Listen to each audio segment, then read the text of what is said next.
สบายดีพบกันอีกแล้วพี่น้องคลิปนี้สิมาเว้าเกี่ยวกับเรื่องที่กำลังเป็นกระเด็นที่กำลังเป็นกระแสเนาะ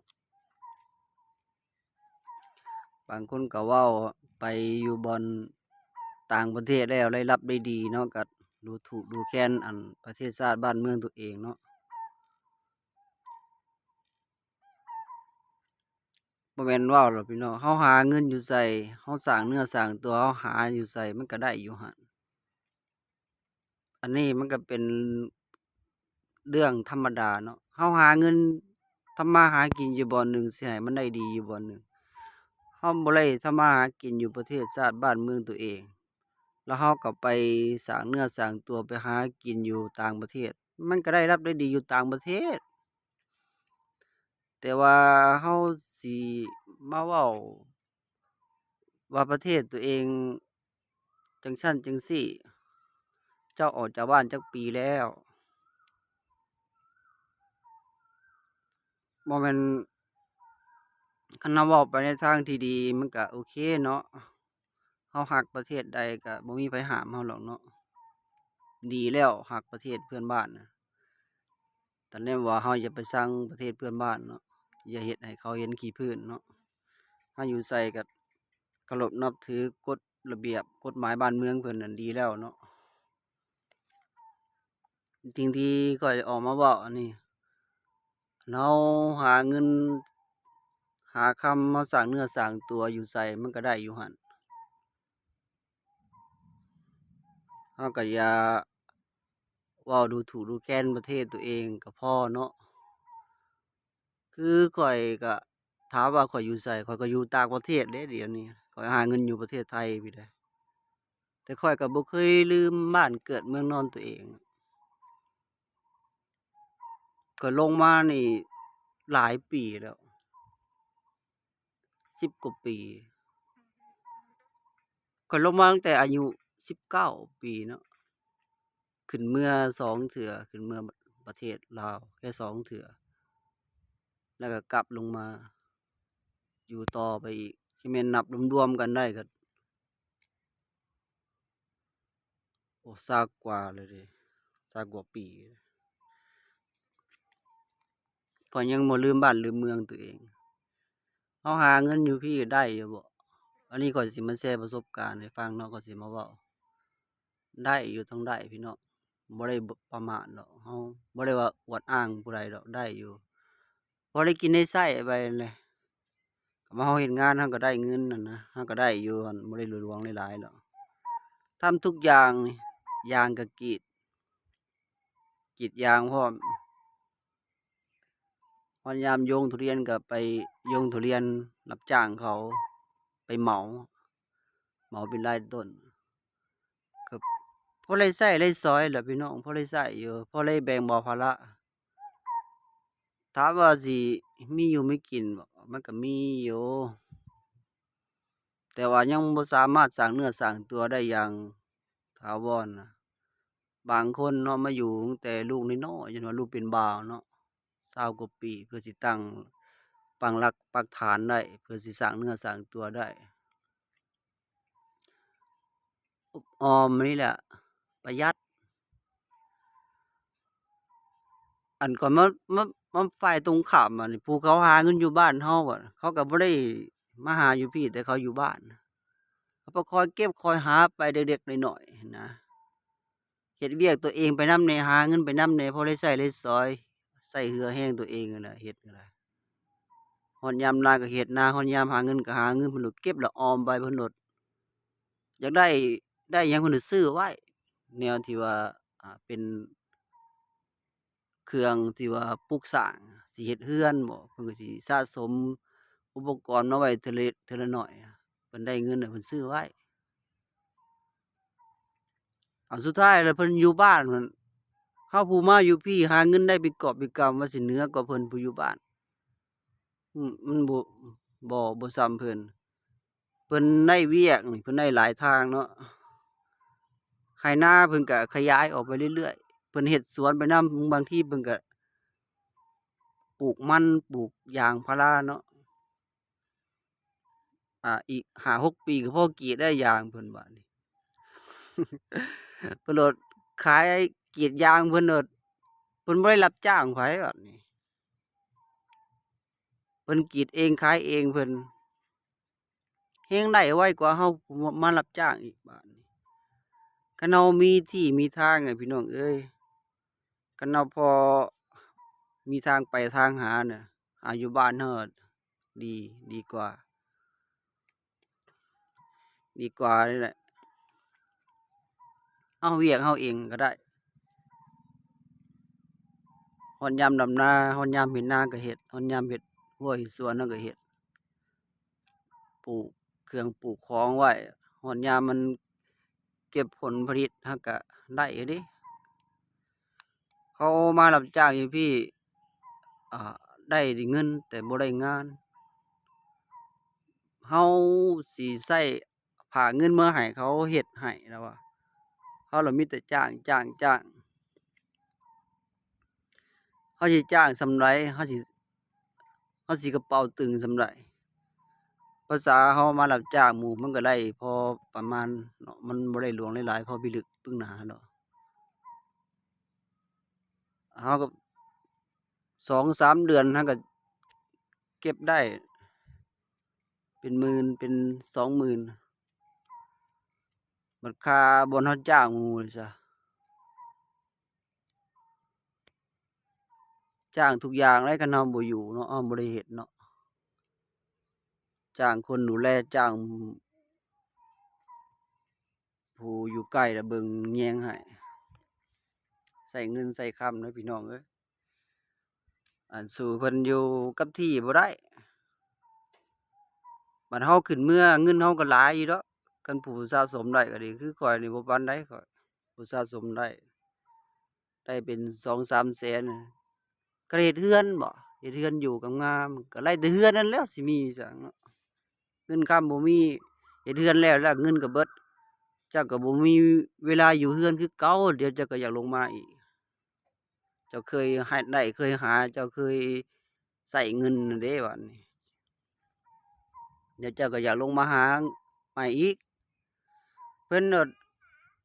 บ่ได้ลิ้นรนอีหยังเนาะอยู่กับที่หาไปเรื่อยๆซอกหาไปเรื่อยๆข้าวน้ำซ้ำปลาเพิ่นก็บ่ได้ซื้อเราอะซื้อทุกอย่าง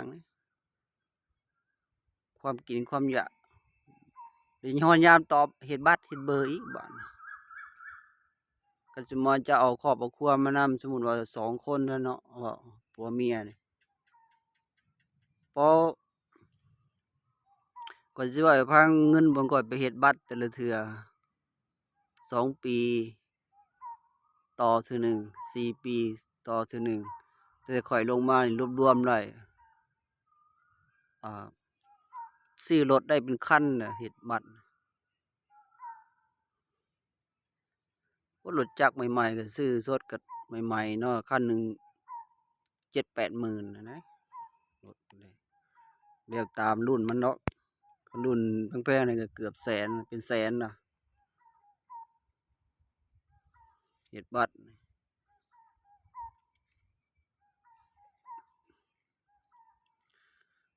มันบ่แม่นว่าเราสิมาอยู่ฟรีกินฟรีคือหลายคนคิดเนาะคันเราอยู่หั่นบ่อนอยู่หั่นเราบ่ได้เซาบางหม้องก็ได้เราบ่ได้เซาเราอยู่บ่ของเฒ่าแก่เราเองเนาะแต่ค่าไฟเสียเดะคือข้อยกรีดยางค่าไฟเสียเองเดะค่าไฟถ้าเราเฮ็ดงานสวนทุเรียนน่ะบ่ได้เสียค่าไฟเนาะมีแต่ซื้อข้าวซื้อน้ำกินเองนะบางครั้งเพิ่นก็ช่วยกับข้าวอยู่เฒ่าแก่ก็ได้เพิ่นก็ช่วยเหลืออยู่มันก็ยังได้ซื้อคือเก่าเจ้าสิไปหาคบหากินไปคุมื้อเจ้าบ่มีเวลาไปหาพอเจ้าออกจากงานก็5 โมงล่ะ4 โมง5 โมงเข้างานตอนเช้าแล้ว7 โมงเลิก11ลงบ่ายโมงเลิก5 โมงค่ำอะเดะ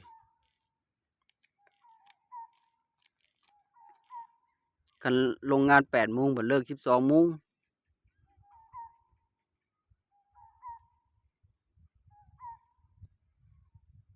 12 โมงก็เลิกบ่ายโมงก็ลงอีกพักชั่วโมงเดียว4 โมงเลิกอันนี้ยังพอมีเวลาไปหากินเจ้าสิหมั่นไปเด้อบ่เจ้าแบบเฮ็ดเวียกมาเจ้าก็เมื่อยเจ้าก็บ่อยากไปดอกบัดนี้อันนั้นเนาะผู้ที่ว่าได้เงินได้คำน่ะมาโอ้มาอวดก็มีอยู่พี่น้องเขาเจ้าผู้ประหยัดได้ก็ได้อยู่ยอมรับว่าเขาเจ้าได้ผู้เขาเจ้าได้อันมันหั้นสิเหนือกว่าคนที่เขาอยู่บ้านประจำแบบเขาคอยเฮ็ดคอยสร้างคอยหาไปเขาเฮ็ดเวียกเขาเองเขาบัดมีเงินมีหยังก็บัดซื้อดินซื้อดอนลางเทื่อก็ขยายสวนขยายหยังเขาคือคุมื้อ เขาไปกรีดยางเขาเองได้แฮ่งแล้วเดี๋ยวมีมันปลูกมันมียางปลูกยางเขากรีดยางเขาเองเขาขายมันเขาเองบ่ได้แบ่งไผเนาะเขาแฮ่งรวยไวเขาออกรถบุญวันๆอยู่เอาเมื่อหลายคนก็ขึ้นเมื่อเนี่ยอยู่ได้เป็นปี2 ปีจังสิตามหมู่ได้บางคนก็ใช้เงินใช้คำอยู่พี่แหน่เพื่อแบบตัวเองเก็บสะสมไว้แล้วไปซื้อรถก็ได้แต่รถเจ้าเฮ็ดอันใดก็ได้แต่อันนั้นเพราะว่าเงินแค่ส่วนใดส่วนหนึ่งสิหมุนทุกอย่างมันหมุนไปบ่ได้นะคันเราเฮ็ดเรือนอะไรแต่เรือนน่ะเงินเราก็เบิดแล้วเฮ็ดเรือนแล้วเงินก็เบิดบางคนก็เฮ็ดบ่แล้วซ้ำอยู่โครงหางอิหยังไว้กลับลงมาอีกอยู่จนว่าลูกใหญ่เป็นบ่าวจั่งเทื่อนะเราหาอยู่พี่เราสร้างเราสาอยู่พี่เราเฮ็ดเอาอยู่พี่เราก็ได้อยู่พี่เราหาอยู่บ้านเพิ่นนั่นก็ได้แต่ว่าเราก็คิดใส่คนผู้เขาอยู่เขาหาอยู่บ้านเราเมืองเราเขาก็ยังได้สร้างเนื้อสร้างตัวได้กว่าเราอีกแต่ว่าคันเราสิเว้าดูถูกบ้านเมืองตัวเองให้คิดดีๆก่อนเนาะมันบ่ดีหม้องใด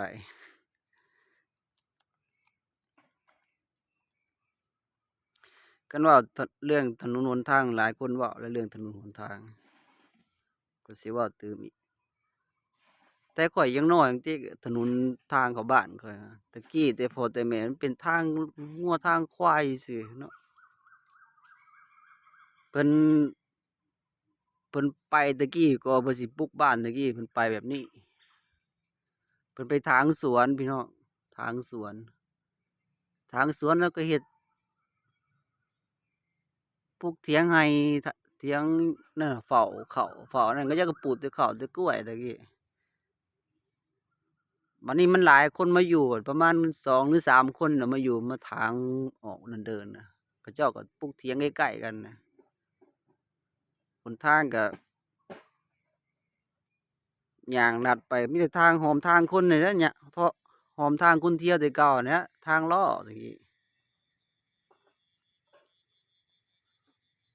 ตะกี้บ้านข้อยตะกี้ก็มีแต่10ปลายหลังคาเนี่ย10กว่าหลังคาเรือนแต่ตอนแต่พอรุ่นพ่อบัดรุ่นข้อยก็หลายเติบอยู่70ปลายรุ่นข้อย70 80คุมื้อนี้100ปลายแล้วคุมื้อนี้กี้เรือนสังกะสีมุงกระเบื้องบ่มีเด้ตะกี้มีแต่มุงหญ้าคามุงคุมื้อนี้เพิ่นมันก็เปลี่ยนไปตามยุคตามสมัยอะเนาะใส่กระเบื้องมุงกระเบื้องทาสีบ้านปูนพุ่นนะเดี๋ยวนี้บ้านไม้โอ้โฮอยากมีอะพัฒนาไปเรื่อยแต่แถวเขตบ้านข้อยถือว่าพัฒนาไปหลายพี่น้องพัฒนาไวคนเขตบ้านข้อยสว่ามีแต่สร้างได้เงินได้คำมาเพิ่นก็ซื้อแต่อุปกรณ์มาเพิ่นก็เฮ็ดเอาเองโลดเฮ็ดเองโลดปุ๊บปั๊บโลดบ่ได้จ้างสร้างบ่ได้จ้างไผ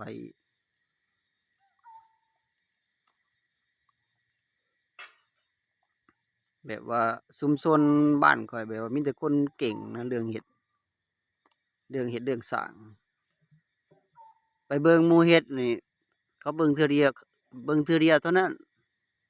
กลับไปเฮ็ดนี่เป็นเลยบ่ต้องเบิ่งหลายเทื่ออีกกี้ต่อตายางเนาะเขาก็ซื้อกันตะกี้มีแต่ซื้อเอาบัดไปเห็นแต่เขาเฮ็ดเด้อเบิ่งเขาก็ไปเบิ่งเขาเฮ็ดแค่ครั้งเดียวนะคุมื้อนี้เขาก็บ่ซื้ออีกตายางอะไรเบี้ยยางอะไรต่อเอาไผเอามันว่าปุ๊บปั๊บปุ๊บปั๊บเป็นคนที่เป็นชุมชนที่ว่าฉลาดว่องไวเลยที่สุดค่ำแล้วพี่น้อง